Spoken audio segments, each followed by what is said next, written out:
all the franchises going around, this might be the slowest movie of the bunch. Godzilla, King of the Monsters is the third movie in this monsterverse, following 2017's Kong Skull Island and its direct predecessor, 2014's Godzilla. This film gets its title from the Americanized version of the 1954 original, an excellent example of Americanization, where Raymond Burr is nearly seamlessly incorporated into the story. That original film is a parable for the damage that could be caused by nuclear weapons. This new movie is again a parable, except here it's about conflicts in general. The movie opens in a city devastated by the 2014 movie. There, we see a couple, Kyle Chandler and Vera Farmiga. They have their daughter and cannot find their son. It's safe to assume the worst. Cut to 5 years later. The couple are divorced, and we see the daughter, Madison, now played by Millie Bobby Brown, is staying with the mom, Emma, and keeps in contact with her dad, Mark. The two are consumed by their grief and have very different ways of coping. Mark studies animals in the hopes of one day understanding enough to be able to kill Godzilla. Emma has a very different approach. She is discovering the other monsters buried deep in the earth and awakening them.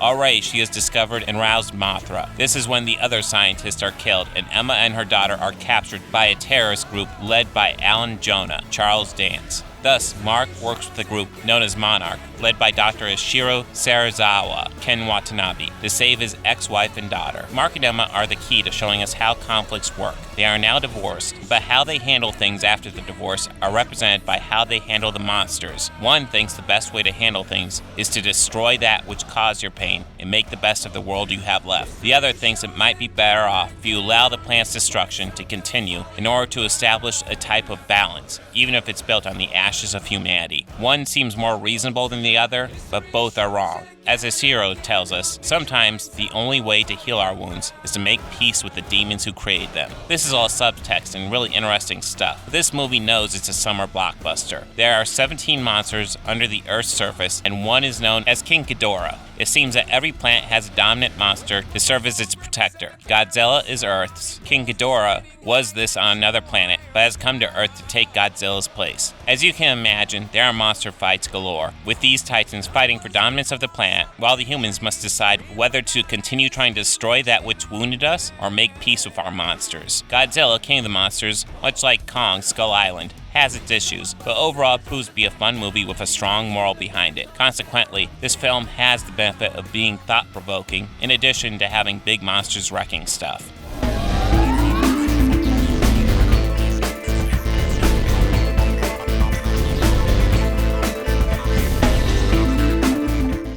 They think order and chaos are somehow opposites and try to control what won't be.